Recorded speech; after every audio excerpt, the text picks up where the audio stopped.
name is Gordon Ryan. I'm a black belt under John Ben-Hur and Gary Tonin. I'm a 3-time ADCC champion and #1 pound-for-pound athlete in the world.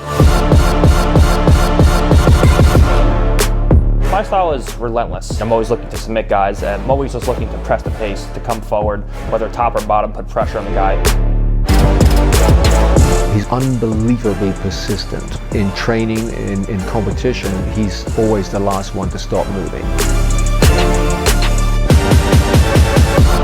I've won like Nogi Pans, double gold, Nogi Worlds. I won everything, like double gold, and like submitted everybody. I just can't fathom how anybody could bet against me at this point. I just win everything that I do. Gordon's made more progress in the last 12 months than he did in the previous 4 years. Gordon is only shooting at half or slightly over half of his actual potential.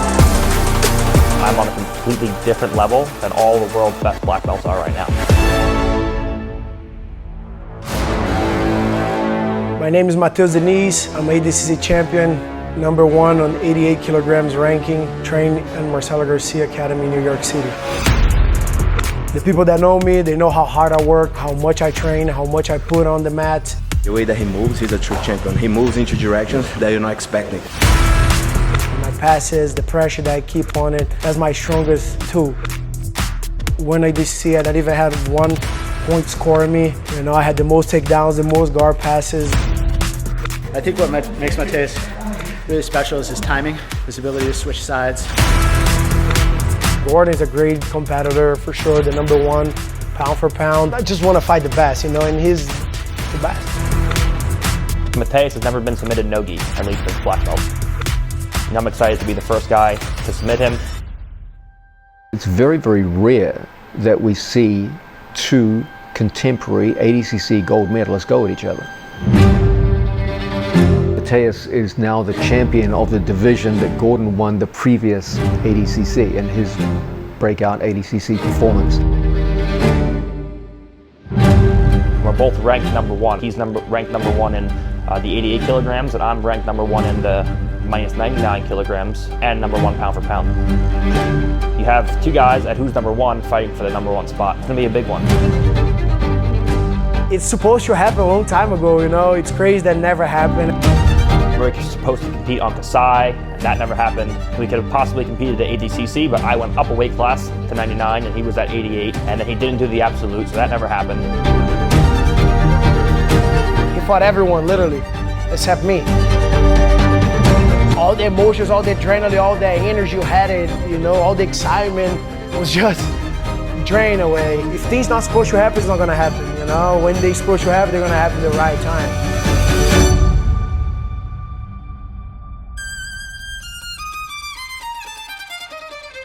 #1 against #1, you know, one of the best against the other, the best, so let's do it.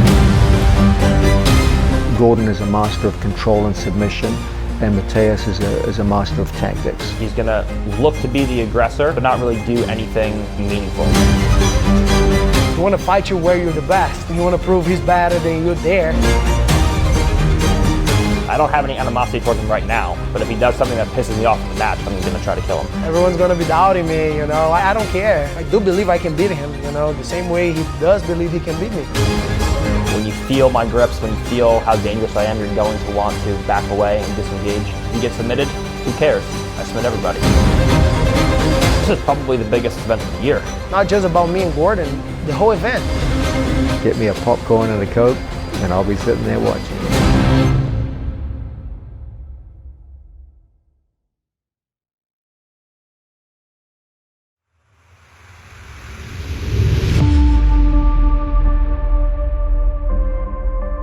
My name is Roberto Jimenez. I represent Studio 76 Jiu-Jitsu. I'm a black belt under Raul Gacho Jimenez. I am #4, 88 kilograms, and #10 in pound per pound on the FloGrappling rankings. I would say my Jiu-Jitsu is a progress of trying to be overall dominant. You can expect to see guard, takedowns, passing, back takes, just everything. I'm very focused on the mentality. I try to just feel like I'm in a different world, in my own world, in my own paradise. I want to be in tune with my body and my mind and my spirit. It doesn't matter if I have the best camp or the worst camp. As long as I have that tune, I feel like I can take on anyone.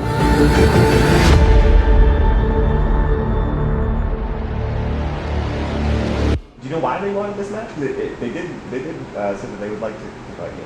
I don't know. Maybe I'm probably the most famous, least accomplished grappler out there.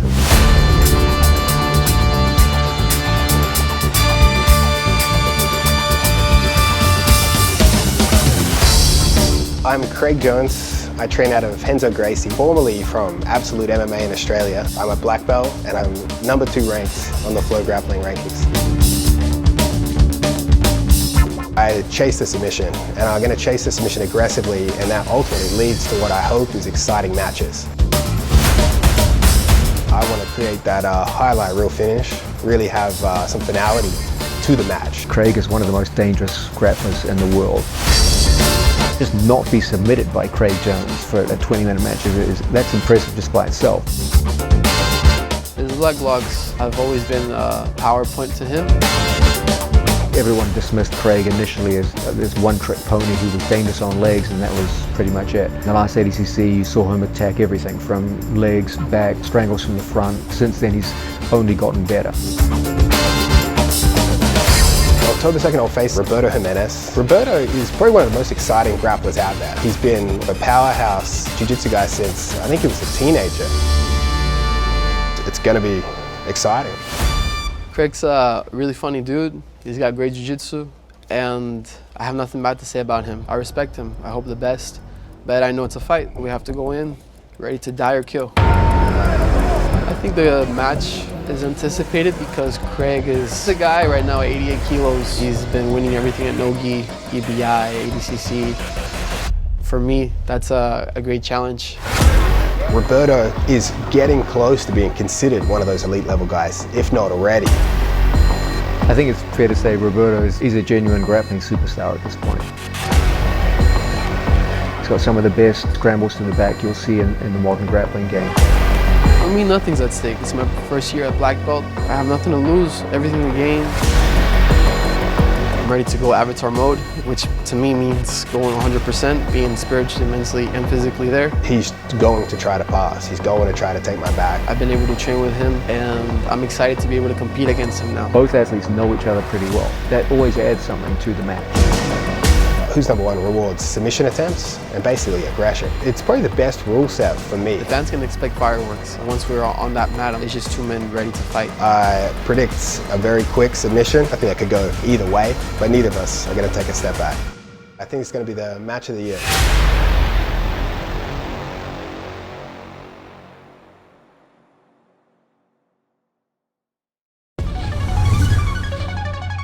I'm Nicky Ryan. I'm a brown belt under John Danaher. I train out of the Renzo Gracie Academy in New York City, and I'm currently ranked 13th at 77 kilograms.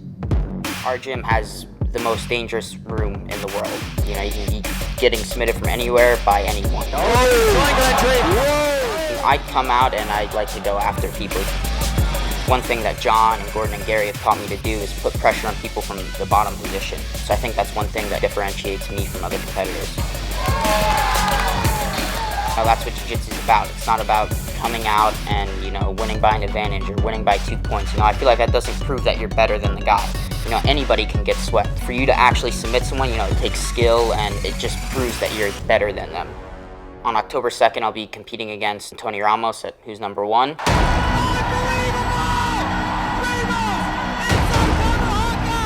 Tony Ramos is one of the best wrestlers of his generation. This guy is an elite wrestler. This guy is as good as they get. My biggest accomplishments in wrestling would be winning a national title in 2014, 3 U.S. Open championships at the senior level, making 2 U.S. world teams. My style of wrestling is very physical. I'm going to go out there and I'm going to be in your face. I'm going to be consistently attacking, consistently pressuring you as the whole match goes on. My strength is definitely in my power and my physicality. I don't look like I probably have a lot of power, but you know, when I grab onto people, they're like, man, I've never felt something like that before. Like, it's extremely heavy, it's extremely hard. He comes from not only an elite wrestling background, but one of the most physical wrestling backgrounds you can ever get into, the Iowa style of wrestling. until you've felt the kind of intensity that a true international level wrestler can bring to a match, it's pretty damn shocking the first time you run into it. The rule set is submission only, 15 minutes. If there is no submission, then it's really just judge's decision. The biggest difference between wrestling and grappling is the pace. I would say wrestling's a lot higher pace. There's scrambles, you know, you can't expose your back, you gotta fight to get off your back. Grappling, there's areas where you can rest because you're allowed to go down to the mat. You don't have to defend takedowns, you can pull someone into guard. So it's more of a, I would say, a chess match. It's a clash of different styles, you know. A lot of people in jiu-jitsu have, you know, the same sort of style, and wrestling brings a completely different game to the table.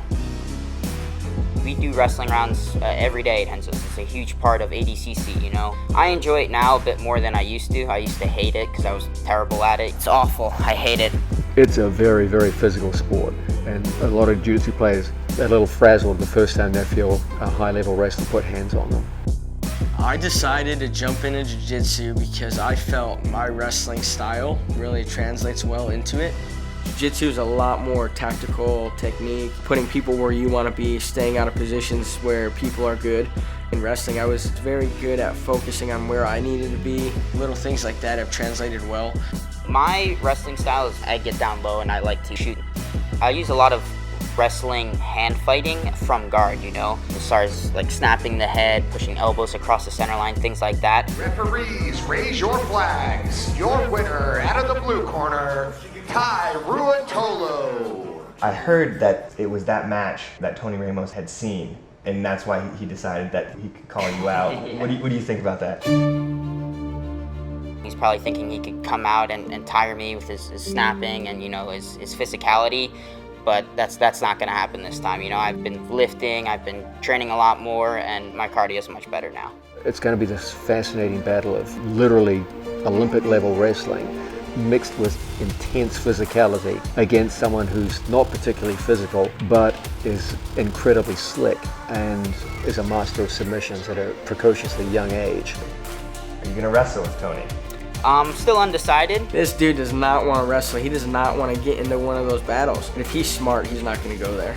I've never even seen a picture of him training jiu-jitsu. You know, I'm going to go out there, I'm going to slowly take it out of him. Heavy pressure with my hips, you know, knees on the stomach, things that are just uncomfortable and annoying. I think if he thinks he's going to win, I think he's sadly mistaken. This match is pretty straightforward for Nicky, and I think that if Tony does an ounce of engaging, he's going to get submitted pretty quickly.